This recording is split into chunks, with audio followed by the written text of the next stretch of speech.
와우.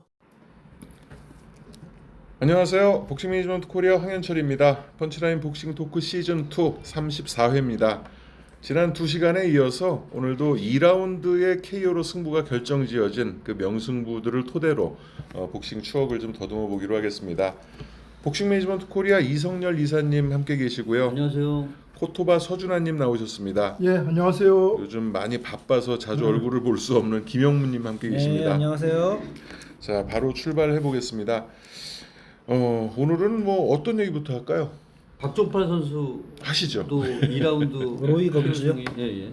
선수 흑인이었나 기억이 안 나가지고. 영국 선수. 영국 선수 흑인. 네, 겉보기에는 굉장히 강하게 보였었는데 네. 그래서 오벨메스 베이아스 선수가 생각나가지고 좀 힘든 경기가 되지 않을까 했는데 의외로 또 간단하게 이렇게 KO로 이겨버린 굉장히 이때 당시 IBF만 슈퍼 미들급을 운영할 때였는데 이 선수층이 어땠었나요? 사실 흥행층은 아니었던 것 같고 슈퍼 미들급 자체가 좀 생소했죠. 그러니까 라이트 헤비급을 뛰던 선수들이 이제 내려와서 머레이 셔들랜드가 챔피언이 됐었고 어쨌든 미들에서 또 올라온 선수도 있고 그러니까 지금은 정말 선수층이 두터운 체급이 됐는데 초창기만 해도 뭐 선수를 이렇게 선별하기가 쉽진 않았었어요. 근데 그 1차 방어전 때 어쨌든 로이 검지라는 영국 선수가 온다고 해서 좀 긴장을 했었거든요. 근데 뚜껑을 열고 보니까 전혀 뭐 그 겁먹을 그런 대상은 아니었었습니다. 그다음에 또 박종팔 선수하고 이런 생각나는 게 이제 캐시어스 나이트. 예. 동현 타이틀 매치 때 예. 그때도 생각나네요. 예, 그 뭐 혼혈화 선수였죠. 박종팔 선수가 이제 자기 시대를 여는 첫 장의 한 장이었죠. 예, 그 뭐 캐시어스 나이트는 이제 유재두 선수하고도 몇 차례 네 번을 했죠. 예, 네 번이나 경기를 할 백전 이제 노장이었고 이제 박종팔 선수는 이제 우길 승천하는 신예로서 뭐 유재두의 대통을 이을 만한 이제 그 무거울 중자 중량급의 강타자였는데 막상 경기를 붙여보니까 예, 뭐 역시 예상대로 박종팔 선수가 그 기세를 업고 간단하게 그냥 KO로 제압해버린 경기로 기억이 납니다. 그래서 이제 동양 미들급 챔피언이 되죠. 그렇죠. 박종팔 선수가. 예. 이 경기가 좀 의미가 있었던 것은 유재두 선수가 은퇴하면서 그러니까 강흥원 선수와의 시합을 마지막으로 은퇴를 하고 내 후계자는 내가 뽑겠다. 그래서 그 그렇죠. 직접 프로모팅을 했던 시합이에요. 그래서 제두 프로모션을 창립하고 그때 이제 첫 경기로 이 경기를 이제 프로모팅했는데 뭐 후배인 박종팔 그리고 본인과 관계가 있던 은퇴했다가 재기한 그 캐시어스 나이토를 이제 붙이게 되는데 뭐 좀 상징적인 경기가 됐죠. 그 신구 세대 교체도 이제 됐고 박종팔 선수가 이때부터 15연속 KO 방어라는 또 금자탑을 쌓기도 합니다.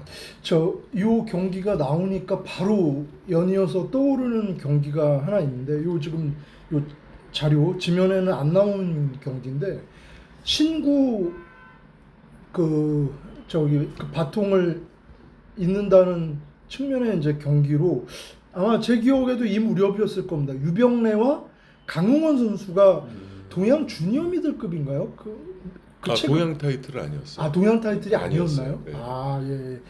그 경기를 붙여놓은 당시 이제 강흥원 선수는 뭐 박종팔 선수 1위 KO로 이긴 아주 뭐 하드펀처로 당시 그 체급의 하드펀처로 이름난 선수였고 관록이 있는 복서였죠. 근데 유병래 선수는 이제 신예였는데 막상 뚜껑을 열고 보니까 뭐 아주 2라운드, 1, 2라운드 전부 뭐 아주 난타를 한 끝에 간단하게 유병래 선수가 강원 선수를 2라운드 KO로 잡고 박종팔 다음은 유병래 아니냐라는 이제 생각이 드는 그 2라운드 KO의 그 어떤 그 연쇄고리를 이제 이어가게 되는데 근데 유병래 선수는 또 이제 안타깝게도 제가 그 경기 보고 아주 매료가 돼가지고 그 강흥원 선수를 그렇게 그 강타자 강흥원 선수를 2라운드 KO로 잡는 거 보고 매료가 돼 유병래 선수를 이제 응원하기 시작했는데 유병래 선수가 그 다음 경기에서 이상우라는 또 암초를 만나가지고 5회 KO로 무너지면서 그게 바로 다음 경기였나요? 바로 다음 1차전이? 경기였는지는 기억이 안 납니다. 근데 아무튼 그 이상호와의 라이벌전, 그러니까 그 저기 장사 두 차례 장사상자에다가 호랑이 옷자 쓰는 예, 중량급 그 백인철 선수랑 했던 그렇죠. 예, 독사 예, 독사 이상훈 선수, 독사 예, 독사 이상훈 선수를 만나가지고 그 아주 그 인상도 굉장히 무섭게 생긴 예, 그런 복서였는데 예, 그 5라운드 KO로 이상훈 선수가 제압을 하고 이상훈 선수가 그걸 디딤대로 이제 뭐 박종팔 박종팔이나 선수랑 하죠. 예, 예. 그 백인철이랑 예, 요렇게 되는데 두 경기에서 너무 또 참 참담한 예, 너무 진짜 복서로서의 그러니까 복싱 팬으로서 마음이 아플 정도로 너무 많이 맞아. 펀치를 많이 허용하고 이렇게 경기 스톱이 되는 예, 이런 흐름이 이어지게 되죠. 그러니까 운이 없는 거죠. 이상호 선수도 사실 박종팔 선수나 백인철 선수는 세계적인 선수인데 그렇죠. 이 선수들이 없었다면 아마 동양 무대를 좀 주름 잡았을 것 같아요. 그랬을 것 같습니다. 근데 뭐 두 선수가 존재하는 한 사실 그 챔피언이 되기는 좀 어려운 시대였고요. 지금 방금 말씀하셨듯이 그런 그 신진 세력들이 올라왔을 때 그 유병래 선수라든가 네. 옛날에 또 어떤 선수들이 있죠 예전에 누구를 꺾고 신진 세력으로 올라오는 뭐 정순현 선수라든가 예, 예. 또 뭐 글쎄요 지금 뭐 양홍수 선수를 이긴 신지섭 선수 뭐 예, 예. 이런 식으로 해서 그런 선수들이 이제 주먹에 불이 붙고 한참 이제 약간 마음적으로 좀 떠 있을 때 그 늘 그런 생각을 하셨으면 좋겠어요. 내가 주먹이 강한 만큼 상대도 강할 수 있다. 예. 그런 생각을 하시면은 거기서 좀 더 이게 성숙해서 1패를 자기보다 더 이제 강한 선수를 만나서 패하지 않더라도 그런 마음을 갖고 있다 그러면은 그 패하지 않고서 충분히 또 그 다음 단계까지 좀 갈 수 있을 텐데. 예, 옳은 말씀입니다. 지금 얘기 들어봐도 당시에 이제 이렇게 한번 한 고비를 넘긴 그 신예들이 그 인간이다 보니까 그 아무래도 마음에 자만심이 깃드는 것 같아요. 그래서 유병래 선수 같은 경우에도 이상우 선수한테 5라운드 너무 막 난타를 당하고 KO를 당했거든요. 근데 초반에 그 잘 싸우셨어요. 초반에 잘 싸웠는데 이제 그 마음가짐에 아무래도 그런 자만심. 너 정도쯤은 내가 강흥원을 이긴 난데 내가 이제 그 이 체급에 한해선 박종팔 다음으로 이제 내가 떠올라서 언젠가는 박종팔의 벽도 넘고 해가지고 세계 무대에 설 난데 뭐 너 정도쯤이야 내가 가볍게 제압할 수 있지 않을까라는 자만심이 깃들다 보니 그렇게 덫에 걸리는 게 아닐까 이제 이런 생각이 든다는 의미에서 굉장히 옳은 주문이시라고 생각이 됩니다. 근데 국내 라이벌전은 진짜 모르는 것 같아요. 이건 실력 이상의 다른 또 변수가 많기 때문에 정말 어떻게 될지 모르는 것 같아요. 그런 시합들이 워낙 많았어가지고 그렇죠. 뭐 정청원, 김성현, 뭐 지문실, 김평섭이라든가 우영세, 문태진. 그러니까 그러네요. 전부 이게 또 챔피언이 바뀌는 교대극들인데 유한길, 황정환도 그렇고 예. 황충자, 황준석이 또 대표적이고 공격으로 또 80년대 초반에 그 81, 2, 3년에 이런 경기들이 좀 많았던 것 같아요. 김득구, 김광민, 그다음에 그 박병수, 황재용 선수도 86년 정도 됩니다. 네. 혹시 그 시합 보셨어요? 봤죠. 갖고 계시나요? 가지고 있진 않아요. 와, 그 시합 너무 보고 싶은데 아직 못 봐가지고. 저도 보고 싶습니다. 황재용 그 관장님이 그 시합을 하이라이트로 가지고 있다고 그랬어요. 그래서 그거를 5년 전인가 그때 이제 시합장에서 만나서 그 체육관 하실 때 키우던 제자가 양세열 선수인데 그 선수가 이제 그 토너먼트 결승전에 진출을 해서 그때 자주 시합장에 오셨거든요. 그래서 이제 그 시합을 가지고 계시다고 그래서 한번 받기로 했는데 그 후로 연락이 안 됩니다. 너무 보고 싶네요, 그 시합. 혹시 보셨어요? 기억나세요? 못 봤습니다. 그 중계해준 걸로 알고 있는데. 네, 중계했죠. 그럼 그 다음 다 상대해주셨던 그 박병수 그분한테 있지 않을까요? 박병수 그건 모르겠어요.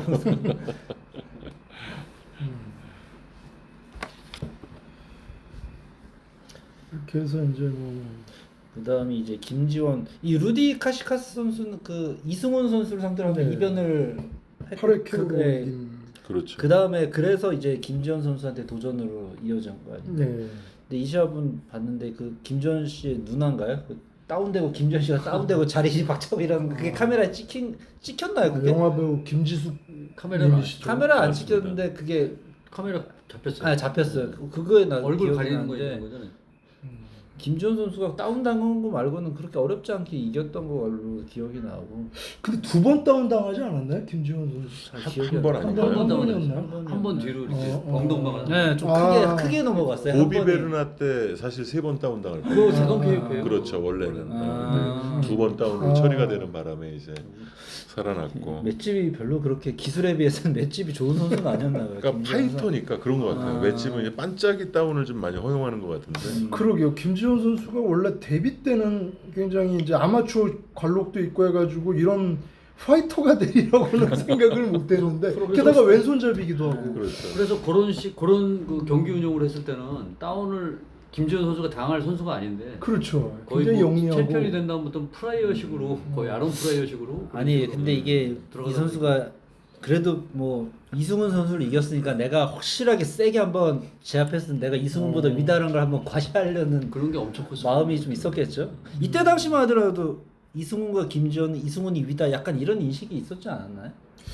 아마 그랬을 겁니다. 그 뭐 이승우는 주로 중앙 무대. 그렇죠. 메이저 타이틀 도전. 네, 게다가 프로모션이 빵빵하잖아요. 금동이요. 워낙에 무관의 제왕으로서 아. 그때 당시 뭐 인기도 주가가 많았고. 엄청났어요. 약간 네, 게다가 뭐 의식했겠죠. 저기 일부 이승훈 씨는. 복싱 팬 사이에서는 펀치라인에서 너무 이승훈 편향적인 네. 어떤 기사를 써주는 게 아니냐라는 그 의문을 제기할 정도로 그 언론도 되게 우호적이었기 때문에 인기몰이를 한창 하고 있었을 때라 아마 김지원 서성현 전 때와는 비교할 수 없죠. 둘이 만약 매칭이 이루어졌다면 굉장히 이승훈 쪽에 서서 아마 그 관전 포인트를 가져가는 팬들이 많았을 텐데 결국 이루어지지는 않았지만 지금 되게 냉정하게 생각해 보면 되게 의문 진짜 인기만큼 그렇게 실력이 출중했으면 둘이 붙었다면 뭐 그렇게 쉽게 예상할 수 있는 결과가 나왔겠느냐 그건 약간 의문이죠.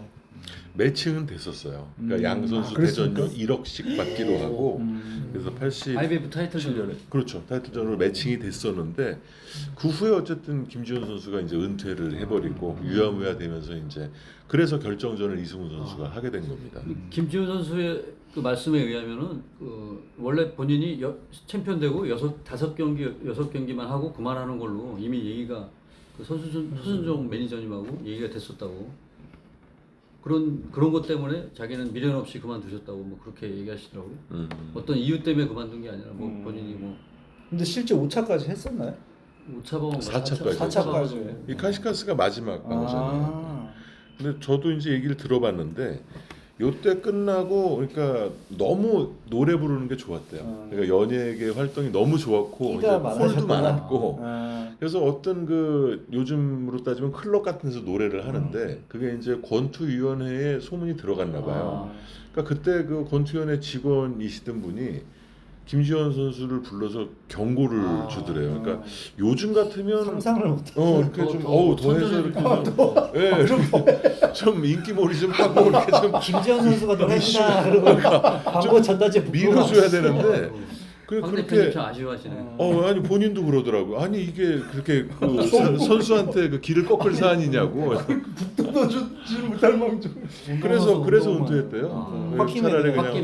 그냥 연예계 쪽으로 근데 그냥 홧김에. 가자. 지금 홧김이죠. 요 경기 나오니까 제가 아주 재미난 예전에 이성열님의 가설이 갑자기 생각이 나는데 제가 예전에 무슨 그 얘기 이제 복싱 토크 초창기에 김지원 선수가 갑자기 은퇴한 배경에는 아마 보비베르나와 루디 카시카스 양 예. 전을 치르면서 아주 미세한 데미지 데미지를 입고 데미지가 아니라 그때 그런 기억이 나는데 예.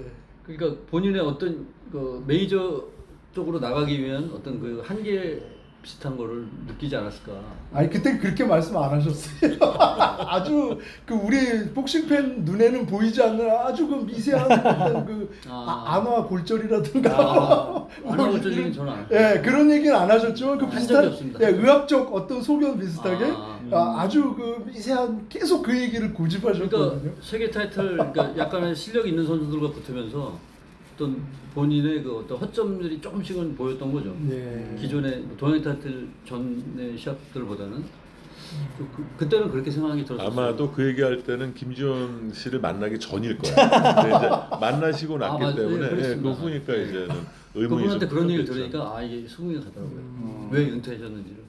그러면 그랬다면 그리고 이승훈 선수한테는 자신이 있었다 늘. 예전부터 자신 있었다. 그렇게 아 옛날에 말씀하시더라고요. 항상 지금도 그때도 그렇고 지금도 그렇고 난 진다는 생각. 내가 못하는 복싱, 야 이승훈은 잘하는 복싱이 아니라고. 그때 그 크로스 카운트 그 인터뷰 기사 떴어요. 그래서 제가 그걸 보고 기억하는데. 근데 키가 그렇게 볼 수 있죠. 네. 왜냐하면 이승훈 복싱은 너무 고지식해요.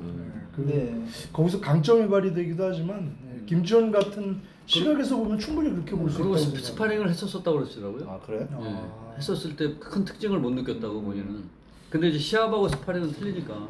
근데 세계 프로모션도 그래도 극동 동화만큼은 아니지만 3, 4등 찍는 그러네. 그때 아니었나요? 그렇죠. 그때. 아 박찬희를 네, 배출한 박찬희. 프로모션이니까. 근데 박찬희를 배출하고 할 때까지만 해도 돈을 그때까지. 썼어요. 그때 이제 국내 주최를 하고 이제 그랬었는데 방송국도 잘한. 사실 그 기조가 이어졌다면 최충일 나바레테 할 때도 어떻게든지 나바레테 데려왔을 텐데 아, 그냥 안타깝네. 돈 문제가 많죠. 그래서 그 후엔 다 나가서 이제 시합을 하는 그 케이스가 많았죠. 아 염동균 씨도 세기 소속 아니었나요? 나중에 잠깐 서순종 씨 때문에 사실 고바야시한테 도전을 아. 했다고 하시더라고요. 그러니까 그때 돈이 되게 부족했는데 서순종 씨가 그 하지 않았다면 못했대요. 그래서 지금도 굉장히 고맙게 생각한다고 그러시더라고요. 고메스 원정 가면서 돈을 좀 버셨겠네. 거기서 푸에르토리코 가면서. 아 서순종 이분을 제가 2000년도 대원체육관에서 봤어요. 오. 한남체육관이랑 라크바랑 윤석현 선수랑 하는데 누가 할아버지가 나이 딱 문 열고 오니까 김진기 관장님이 벌떡 일어나서 의자를 딱 받치시는 거여서 저분 누구세요? 했더니 서순종 씨라고 옛날에 막 이런 선수 프로모터였는데 되게 깍듯이 대하시더라고요. 그러시겠죠. 그리고 그분이 좀 젊었을 때 좀 야인시대 생활도 약간 일본에 사셨고 일본 야쿠자입니다. 하셨고 인상이 역시. 네. 그래서 되게 대단하신 분이라고 설명을 하시더라고요. 니시야마상이라고 일본에서 참 그때 불렸는데 일본에 개입 왔었어요. 그 누구죠? 최용한테 졌던 선수 있었잖아요. 야마구치. 야마구치랑 또 미니플라이급 선수 한 명 있었는데. 고구마 작가 사토시. 그 친구랑 라크바 3명이 왔어요. 그러니까 일본어로 서순종 씨가 되게 잘하는 거야. 그렇죠. 네. 야마구치가 1년간 한국에 네, 있었어요. 한남에서 운동했었죠. 그렇죠. 한국에 전지훈련처럼 와서 야마구치. 김현승 선수랑도 2번 하고 고구마 그때- 작가도 장민수 이기고. 그때 라크바랑 윤석현 선수랑 스파링을 했어요. 근데 하필 그때 인진이 형이 운동하고 뛰고 딱 왔을 때였는데 한남체육관 김한성 관장이 인진이하고도 한번 가능하냐 그래서 관장님은 이미 뛰고 온 애를 왜 시키냐 했는데 인진이 형이 저도 한번 해보고 세계 챔피언지는 왼손잡이랑 한번 해보고 싶다 그래서 그 매칭이 이루어졌어요. 야마구치랑. 예, 야마구치 엄청 맞았어요 그때. 진짜. 그랬을 것 같은데. 안 봐주더라고 그냥 아래 체급이라고 봐주지 않더라고. 그때 체격이 비슷했나요? 근데? 아니죠. 인진이 형은 그때 체격이- 65kg 거의 웰터 아니, 체중이었고. 시합이 아니니까 그건. 인준이 형은 65kg 정도 나왔죠. 이 평체. 사람은 이 야마구치. 야마구치는 또 뭐 한 그 사람도- 벤텀 체형 벤텀 체형이지만은 평상시에는 한 패더 정도 나갔겠죠. 60 몇 킬로 나가요. 그래도 5kg 차이면 스피드 기술에서도 차이가 나기 때문에. 한 체급만 차이 나도 날아가는. 안 봐주고 한국인데. 그냥 세게 몰아치더라고 인준이. 안 봐주죠. 일본 선수. 뭐 아래 체급이라고 살살하고 이런 거 없더라고. 네, 이경영, 가와카미, 마사요. 이경영 씨는 이거 타이틀 획득하고 방어전 안 하고 바로 그렇죠. IBF는 그냥 의미 없다. 하고 그래서 이제 이오카 이렇게 하고 도전을 가서, 했죠. 네. 안타깝게 또 지고. 그 시합도 좀 안타까워요. 사실 11라운드까지는 정말 잘했어요. 뭐 이겼다고 볼 수는 없는데 거의 그 사실 채점도 무슨 거 동점? 아니었나요? 네, 동점 시합이었거든요. 근데 마지막 라운드에 또 그렇게 허물어지니까 그 경기부터 이제 12라운드 KO의 징크스가 국내 복싱이 시작된 것 같아요. 그러고 보니까 그러네. 네. 장정구, 11라운드 갑자기. 장정구, 이기준, 김광선을 마지막으로. 그렇죠. 다 이기고 있다가 뭐 장정구 시합은 나중에 뭐 하겠지만 참 안타깝고. 이경윤 씨도 참 잘하는 복싱이었는데 오히려 저평가 받는 것 같아요. 그렇죠. 근데 이오카한테 진 게 좀 컸던 것 같고 그거 로페스한테 도전했을 때 물론 졌지만 잘했다고 생각이 돼요. 그래도 국내에서 그래도- KO 될 거라고 생각했는데 그렇죠. 그때만 해도 80년대에는 잘하는 복싱입니다. 예, 진짜 저기 좋은 선수들이 굉장히, 많았던 것 같아요. 예, 스텝도 좋고 원투가 또 기가 막혔고. 원투 그 연타 좋고. 그렇죠. 차라리 미니멈급이 생기지 않았다면 주니어 플라이에서 좀 이런저런 선수들과 좀 자웅을 겨뤘을 텐데 그러게요. 예, 체급이 세분화되면서 못 본 라이벌전이 많아요 우리가. 그러니까 안타깝습니다. 하긴. 주니어 플라이에서 했어야 할 체형도 그렇고요. 예. 그렇죠. 제일 보고 싶은 시합이 움베르토 곤잘레스하고 리카르도 로페스. 그전 난 그 시합이 제일 보고 싶다고. 만약에 90년도 기준으로 하면 곤잘레스가 좀 더 잘했지 않았을까? 왼손잡이 스위치도 가능했었고 근데 좀 워낙에- 서리것을 시키니까 워낙에 로페즈가 곤잘레스가- 서리것을 시키니까 근데 네, 뭐 그래서- 곤잘레스가 챔피언 된 게 89년이고 예. 로페스도 90년도? 90년 10월에 되니까 딱 시기가 겹치네. 그러니까 멕시코 선수들도 이게 아마 2000년대나 99년 뭐 90년대 말이면 바레라나 모랄레스처럼 네. 미국 시장에서라도 붙었을 거예요. 그렇죠. 근데 그때는 흥행 자체가 안 되니까 아래체가 멕시코에서. 되니까. 카바을은 아직 성장기였고 카바을은 카바알이랑- 미국 선수. 네, 미국 선수. 결국 근데 곤잘레스는 카바알이랑 그래도 시합을 하지만 사실 그 시합은 1차전만 의미가 있지 2, 3차전은 곤잘레스가 너무 몸을 살리잖아. 그 예, 의미가 없어요. 그 안 짧은 살리면 다리로 안 되니까. 도망 다니다가 판정을 이기는 거 보고 뭐 그것도 실력이라면 네, 실력이긴 실력이죠. 한데 원래 그게 그런데 실력이죠. 뭐 복싱 팬으로서는 근데 카바알이 그 다리를 못 잡은 것도 난 신기하고 느려요. 못 잡더라고요 네. 카바알이. 느리고 뭐 레프트 하나밖에 없다 할 줄. 근데 그게 뭐 너무 위력적이니까. 근데 한 방에 그것도 그냥. 상대가 들어와야 그게 레프트훅이 그쵸. 위력적인 레프트훅이 들어가는 거지. 곤잘레스라든가 뭐 다른 선수처럼 인아웃을 자유자재로 하는 선수한테 걸리면은 그러니까 카바알은 한계가 있죠. 장종구랑 붙었으면 한 대도 못 때렸을 수도 있어. 카바알. 그러니까 유명우 선수랑 했다고 그래도 저는 유명우 선수가 카바알한테 지는 상상이 안 돼요. 가드를 두텁게 안질 하고. 것 같아요. 그 레프트훅을 맞을 리가 없으니까. 네, 그렇죠. 그래서 그러니까 뭐 은퇴 시점에 유명우 선수라고 하더라도 음. 카바알한테는 지지 않을 텐데. 저 유명호 선수도 가장 근데 문제는 뭐 체중 문제라고 했으니까 자신의 체중 문제이기도 하지만 당시에 이제 너무 그 미국 원정 가는 길에 너무 자기가 도저히 모욕적인 이 네, 대접, 화이트머니 화이트머니. 예, 책정을 바꾸는 자존심상 이건 내가 그래도 15차까지 17차, 17차까지 방어한 내가 챔피언인데 이런 대우를 받고는 내가 미국 원정길을 얘기 들어보니까 곤잘레스랑 카바알이랑 1차전 했는데 카바알이 35만, 곤잘레스가 30만 받았다 그러더라고요. 근데 곧 곤잘레스가 받았던 그 금액을 유명호한테 그대로 책정을 네. 하니까 그렇죠. 내가 곤잘레스보다 떨어지는 게 뭐냐 뭐 이런 식으로 자존심도 아니 한번 근데 그 정도까지 줬으면 갔을 텐데. 아니 카바알 곤잘레스가 2차전부터는 100만 불. 네, 2차전은 그래 1차전 아, 1차전 1차전에서. 1차전이 워낙 명승부였어. 근데 그 명승부에 그냥 곤잘레스가 올해 찬물을 경기. 끼얹어 버렸잖아. 정확하게 저도 기억나는 30만 달러 받고는 못 간다. 이렇게 50만 이상은 보장해주고 그때 뭐 MBC 중계권료는 유명호 측이 가져가고 이까지 얘기가 됐더라고요. 뭐 이랬는데 중간에 김광선이 또 했으면은 끼어있었고 아주 하다 보니까. 재미있을 경기가 됐을 것 같은 양 선수. 근데 스타일인데 유명호 선수가 마지막 시합에서의 기량으로라면은 그러니까 그때는- 그 전 네. 그 이전에 그 기량으로 한번 상정을 해야죠. 아마 미국을 간다고 그랬으면 더 열심히. 독하게 연습했을 거예요. 호소노조는 네. 그냥 마음 편하게 그냥 복싱 은퇴를 강의 염두에 두고 한번 세미나 복싱 세미나 한다는 생각으로 가볍게 했고 저도 진다는 상상은 안 갑니다. 이호가 카바의 2차전 수준으로 그 준비했다면 체급을 네. 뛰어넘는 그 느린 발과 네. 마당발 단조로운 스텝. 또 안면 수비도 네. 부실하잖아. 디펜스가 디펜스도 무시해요. 부실하고. 근데 맷집이 워낙 강해서 그 정도 맷집은 경기했죠. 좋죠. 맷집은 좋고. 예. 근데 이거 유명우 연타에 걸리면 또 모릅니다. 그렇죠. 예. 아주 표적이 딱 좋거든요. 그렇죠. 그러니까 유명우가 상대하기 정말 좋은 상대라고 정말 봐요. 좋은 상대. 카바알은. 장정구 유명호가 딱 상대하기 좋은 스타일이고 오히려 곤잘레스가 좀 까다로워. 곤잘레스가 복싱 잘하는 선수. 잘하죠. 치키타 곤잘레스. 그때 유명우 선수를 카바알 쪽에서 부를 의지가 좀 적었던 것 같아요. 없지 않았나 싶어요. 예. 예, 그 정도 그러니까 흥행이 된다면 그 이상은 뭐 50만 불 이상은 줄 수 있었을 텐데 당연하죠. 안 준 것 같아요. 뭔가 위험한, 그러니까 안전하게 자신의 명성에 흠이 없을 만큼 안전한 상대 찾다 보니까 김광선 찾고 또 아마추어 때는 김광선이 2번 다 이겼다는 얘기가 있어가지고 카바알 상대로. 뭐 본인이 올림픽 그랬어요. 금메달리스트잖아요. 네, 본인이 그랬어. 카바알하고 아마추어 때 2번 해봐서 다 이겼다고. 본인이 얘기했어요. 근데 뭐 레프트 한 방에 그냥 그렇게 가버렸어. 개다리 춤 안타깝더라고. 리차드 스트리. 근데 그 리차드 스틸이 손이 이렇게 하고 나서 내려오는 순간 카발이 때려버렸잖아. 그렇죠. 딱 예. 그걸 김광선 입장에서 그 펀치를 일단 볼 수 없는 좀 각도였던 것 같아. 그 시합이 좀 안타까워. 자세히 보셨네요. 아 너무 안타까워가지고. 왜냐 그 전에까지는 잘했죠. 나름 잘했어. 그리고 김광선이 카바를 어떻게 잡는지도 네. 다 연구하고 갔어요. 네. 그 카바는 발이 느리고 그래서 이 코너에 가두면 꼼짝을 못한다 이런 비체까지 다 얘기를 공개적으로 하고 네. 가서 그거를 잘 실행에 옮기는가 싶었는데 레프트 훅이 역시 강하더라.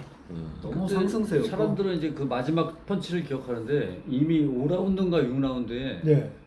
김광선 선수가 데미지가 있었나요? 데미지가 한 펀치를 맞았는데 그때 씩 웃더라고요. 근데 그때 다리가 살짝 흔들렸어요. 그러니까 거기서부터 금이 가기 시작한 거예요. 마지막 한 펀치 그게 아니라 그 전까지는 그게 페이스가 5라운드인지 좋았죠. 6라운드인지 나름- 기억이 안 나는데 예 그렇죠 좋았었잖아요. 안면 가드를 두텁게 하고 절대 곤잘레스전처럼 실수 안 한다. 무모하게 안 들어간다고 했는데 안타깝더라고. 일단 그 국내 중계가 이제 무산되면서 네. 지금 중계가 기가 안 꺾였어요. MBC에서도 그러니까 승산이 없다고 이제 보니까 대전료도 본인은 진짜 헐값에. 아니요 10만 불 아, 정도. 아, 그래요? 왜냐하면 올림픽 금메달리스트의 가치는 뭐 지금도 하긴. 여전합니다. 프로 시장에서. 경기 내용으로 보면 곤잘레스를 더 잘 다뤘던 또 김광선이었기 때문에. 그 카발이랑 곤잘레스 1차전 경기를 MBC에서 중계할 때 예. 김광선 선수를 스튜디오에 불러서 그 한보영 선생님이랑 그 송재익 캐스터였던 네, 것 같아요. 송재익이었어요. 네, 두 그 콤비. 놓고 이제 같이 보면서 얘기를 했었거든요. 그만큼 그 김광선 선수가 곤잘레스한테 도전할 때는 기대를 많이 했었는데 어떻게 이렇게 12회 11라운드. 딱 한 라운드만. 아니 그것도 서- 12라운드 서계시죠. 좀 지저분하게 그냥 클린치 작전으로 갔으면. 그때 몇 점 이기고 있었어요, 김광선 선수? 근데 11라운드까지. 11라운드에 다운을 당한 게 컸어요. 네, 11라운드 그때. 따로 있어요. 예. 2대1로 2대1로는 그래도- 이기고 있었죠. 예, 이기고 있었어요. 2대1. 11라운드까지는. 근데 왜냐면 그 전에 워낙에 잘 싸웠기 때문에. 그렇죠. 그리고 그때는 코너에 사람들이 너무 많았어. 염동균 씨가 맞아요. 코너 끝날 때마다 땀 흘리면서 막 그러니까. 하고 홍수환, 김준호 선생님 계셨고 누구 작전을 그러니까 들어야 아니, 될지 너무- 너무 혼란스러워. 네, 그거 아마 저 엄정한 레퍼리 같은 주의 받았을 거예요. 아마. 아니, 저는 세컨이 너무 많다. 저는 옛날에 이탁복 씨라고 기억나세요? 매니아 중에? 이름이 들어온 것 같은데. 그분이 저거 얘기 들었는데 나중에 그래서 장병호 회장한테 염동균 씨가 멱살을 잡혔다. 너 때문에 잡혔다. 막 하여튼 염동균 씨가 누구한테 멱살을 잡혀고 한번 욕을 한번 찰지게 얻어 먹었다 그러더라고. 너무 나댔다 네가. 그러게 코너에 맡겨둬야 되는데 같이 훈련한 사람들한테 맡겼어야 되는데 제 3자가 아니 근데 페이는 그게 아니라 정확하게. 페이는 제가 지금도 저는 변함이 없는데 예. 그 라카룸에서 예. 본 시합 가기 전에 전 시합 할 때 세미파이널 할 때 라카룸에서 이제 비칠 때 줄넘기를 막 땀이 뻘뻘 흘릴 정도로 계속 하셨어요. 아니 그 인간시대 형님이 올리지 않았나요? KBM 그거 영상 내리셨죠? 네, 방송국이랑 조율이 안 돼서 싹 내렸습니다. 그러니까 딱 올렸을 때 내가 그걸 딱 봤잖아요. 어떤 그 그때. 내가 지금 얘기하는 부분을 본 거예요? 그것도 나와 있었나요? 모르겠는데. 아 나중에 난 근데 곤잘레스가 이거 엄지 아니, 아니. 손가락 시합 끝나고 찜질하는 거 있죠. 쪼그리고 앉아서 그거 봐서 이거 그리고 오른손 옛날에는 그 부상이 시합 전에 있었구나. 인터뷰 잠깐 들어가잖아요. 아. 그 인터뷰로 들어가는데 아. 이게 앉아서 이렇게 차분히 얘기를 해야 될 시간에 그 아. 줄넘기를 몸 푼다고? 엄청나게 세게 돌리면서 하시더라고요. 그래서 저분은 아마추어 선수라서 이 체력도 크지 프로 선수 같지 않을 텐데 아무튼 지금 저렇게 힘을 빼놓으면 어떻게 하나 아니 그때 그리고 뭐 그때 걱정될 정도로 이걸 세게 돌리고 배우자 되시는 분이 뭐 절에 가서 불공 드리고 이런 것도 다 나오더라고 그때 당시 그거는 이제 그 영상에. 시합 전. 예. 그래서 그때 한 2라운드 정도는 아마 힘이 이미 빠진 상태에서 올라가지 않았나. 저는 지금도 그게 아니 믿고 그러니까 있어요. 한 5라운드 지나면 그 김광선이 몸이 풀릴 때려도 텐데. 곤잘레스가 그렇게 데미지를 입는다는 느낌이 없고 오히려 눈빛이 그러게요. 약간 초롱초롱 빛난다는 느낌이 받을 정도로 곤잘레스는 이제 살아나고 김광선 선수 체력 스태미나가 아니 조금 그러니까 저기 중남미 선수들이 대체적으로 하는 이유가 KO율에 그 상대하게 될 때 상대 전적을 보면 KO율에 굉장히 겁먹는데 막상 붙어보면은 펀치력이 별거 아니었다 이런 얘기를 많이 해요. 아니 그때 이거 임준배 형님이 한번 설명하지 않았나요? KO 뭐 레프리 스톱이 많다. 뭐 우리나라 70년대는 진짜 갈 때까지 가는데 멕시코는 좀 비틀거리면 심판이 끊어버리고 그래서 뭐 전적이 만들어졌다 뭐 이런 얘기 하신 것 같은데. 뭐 그런 것도 아마 있을 거예요. 그래서 괴물 같은 만화 같은 전적이 나온다. 지금은 또 아니겠지만. 예. 레퍼리 스톱이 시작된 게 멕시코에서부터인가요? 그러면? 그렇지는 않습니다. 사실 그 세계 기구에서도 홍수환 사무라 2차전 할 때가 76년인데 그때도 TKO라는 개념이 없었어요. 무조건 KO. 네, 그 후부터 자연스럽게 이제 부상- TKO가 도입됐거든요. 그렇죠. 그 부상 말고는 레퍼리 스톱 개념은 없었거든요.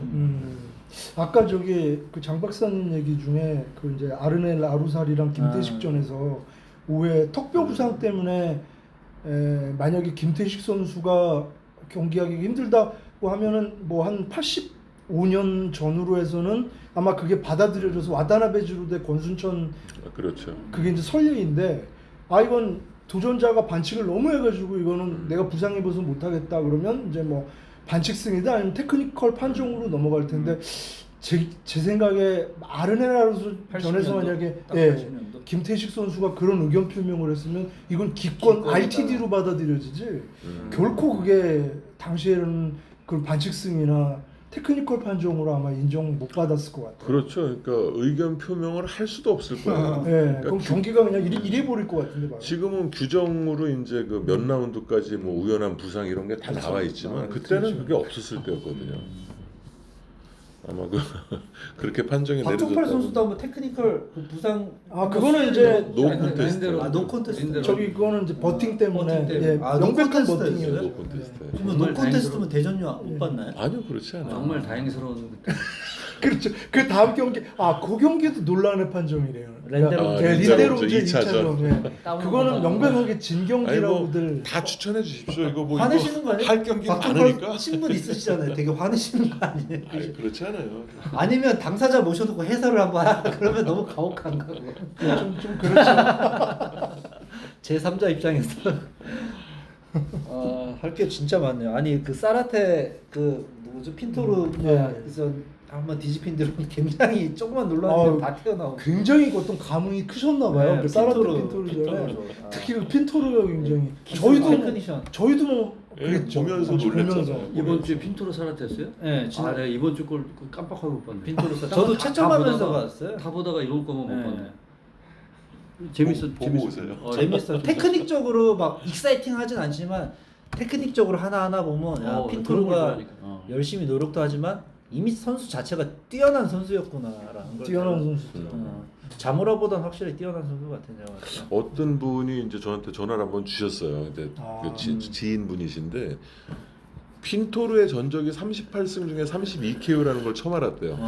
그러니까 핀토르에 대한 존재감이 그렇게 없다가 너무 잘 하는데 전적까지 그런 줄은 몰랐다. 이제 그 얘기를 하더라고요. 그렇죠. 다시 봤다. 그때 이승훈 선수가 도전할 때만 해도 알지 않았었네 사람들은 강하다는 걸. 이승훈 선수 도전할 때는 도전할 때는 이미 슈퍼 챔피언이죠. 그러면 그때는 벤턴급을 양분하던 그 넘버원이었는데요. 힘들다고 다들 그렇게 얘기했는데 더 운이 안 좋았던 건 당일 컨디션도 되게 안 좋았더라고요. 이승훈 선수가. 펀치 손이 안 나오더라고. 5라운드 빼고는 손이 안 나오니까 맞아요. 너무 두들겨 맞으니까 뭐 레퍼리가 그냥 경기를 중단시켜 버렸죠. 정말 샌드백 맞듯이 맞았어요. 너무 많이 맞았어요. 6라운드부터. 그때 당시 말해도 뭐 살인 펀처라고 해가지고. 그렇죠. 그 조니 호엔전 때문에 이제 그랬는데 근데 운도 나쁘게도 이승훈 선수가 제 컨디션으로 했어도 됐을 둥 말둥한 경기였는데 당일 컨디션도 너무 안 좋으니까 박병학 캐스터가 중계하면서 손이 너무 안 나오는 이승훈 선수 안타깝습니다. 이런 체력이 맞아요. 그 시합 이후로 주니어 패드로 월창하나요? 또 보면? 그렇죠. 감량고에 시달리긴 두 선수 다 맞아. 아니 핀토르는 아주 고질적으로 감량고에 시달리는 선수고 그렇긴 했는데 핀토르도 그렇게 컨디션은 좋아 보이지 않았는데 상대적으로 아주 기본 실력이 너무 탄탄하니까 이승훈 컨디션 안 좋으면 이승훈 정도야 뭐 아주 마음 놓고 요리하다시피 해서 물론 5라운드에 정타가 들어가니까 다운은 한번 그래도 속 시원하게 뺏었지만 되게 아쉬운 경기 중에 한 경기였어요. 그 경기도. 루페 핀토르는 스타일이 참 매력적이에요. 그럼. 그러니까 다운을 당할 때도 매력 있어요. 이승훈 선수 다운 당할 때도 원투 두 번 맞고 이렇게 다운 당하고 다운 멋있어요. 당하는 게 스타일이 있어요. 사라테전도 그렇잖아요. 정확하게 뭐 이렇게 하다가 이렇게 넘어지는 게 아니라 원투 맞고 그냥 딱 매력 있는 목소입니다. 그리고 이제 80년대에 이 선수가 등장하면서 이제 해외 복싱이 뒤집어지는데 86년 11월 타이슨. 22일이죠. 네. 이제 드디어 그 마이크 타이슨. 이 WBC 헤비급 챔피언이 되면서 수면 위로 부상을 네. 합니다. 이 타이슨이 출연하면서 그야말로 그 정점을 찍는 것 같아요. 레너드, 두란, 헌즈, 해글러 이 80년대가 이어지다가 그렇죠. 헤비급에서 이제 타이슨이 딱 출연하면서 이제 프로복싱은 진짜 그야말로 만개 타이슨도 엄밀히 한 80년대 선수로만 딱 분류하는 게 맞을 것 같아요. 네. 전성기가 맞습니다. 한 그렇게 86년, 봐야죠. 88년 예. 케빈 루니 지도를 받을 때 88년도까지가 진짜 타이슨이고. 그 형무님은 이 경기는 생생하게 기억하시겠네요. 저는 타이슨 시합 되게 좋아했고. 예. 음. 이 또 챔피언 등장하는 그 씬이 너무 트레버 보빅 또한 막 술 취한 사람처럼 정신을 온건히 가누질 못했잖아. 딱 한 대 맞고 깔끔하게 나가 떨어지는 게 아니라 비틀거리면서 이리 쓰러졌다 저리 쓰러졌다.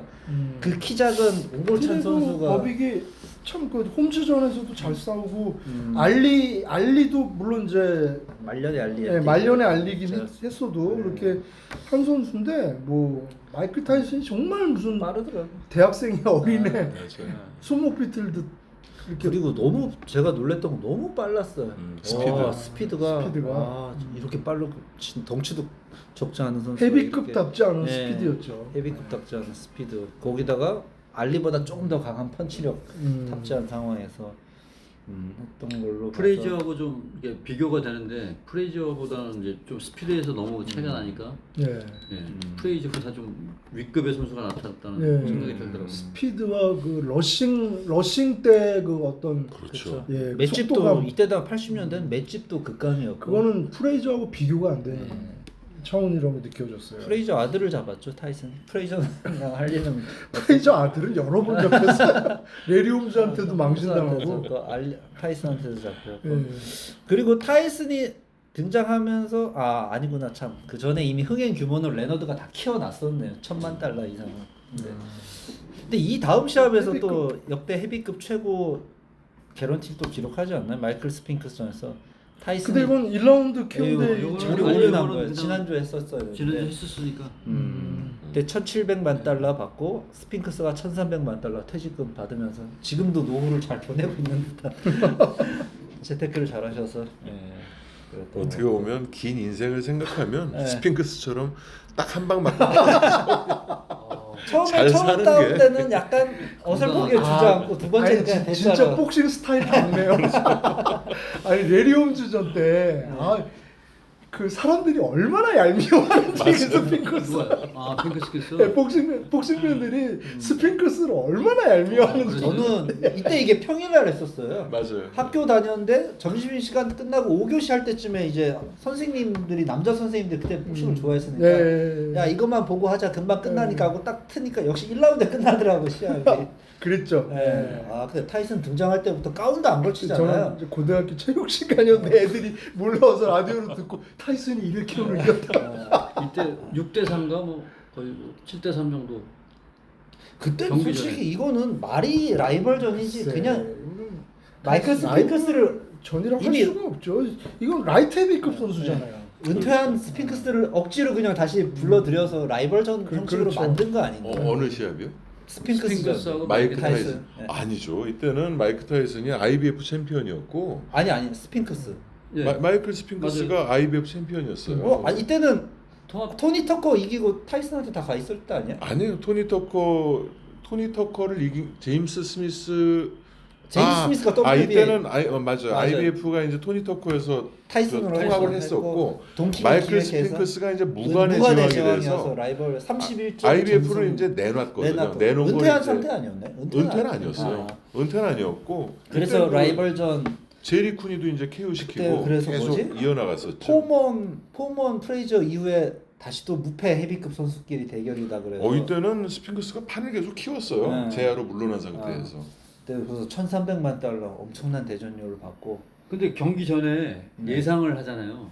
예상은 저는 몰랐어요. 그 예상 매니아들은 그 복싱 팬 진짜 좋아하는 사람들은 저 예상을 하는데 타이슨의 그런 무지막지한 그런 그 복싱 스타일이 그때는 공포였지만은 어떤 테크니션한테 잡힐 거라는 나는 그런 생각을 늘 하고 있었는데 혼자 하신 거 아니에요? 개인적으로 이제 그런 생각이 있었어요. 근데 그게 스핑크스일 것이다라는 생각을 했어요. 왜냐면 마이크 타이슨이 저 위급 세계적인 선수들하고는 그렇게 많이 경험이 없었고 이때만 해도. 이때까지는 경험이 그래서 아마 없었고. 마이크 스핑크스가 증명 좀 잡아줄 것이다라는 생각을 했었는데 그게 내가 그 착각이었고 그게 그 지금 그때 생각한 거는 에반드 홀리필드였던 것 같아요. 그게 그걸 잡을 수 있는 선수. 근데 이때는 일반도 올리면 나중에 일단은 이제 그러니까 나중에 이제 그게 타이슨과의 최소한의 동급의 스피드는 보였어야 되는데 스핑크스는 아니 우선 골격이 골격 다르던데요. 자체더라고.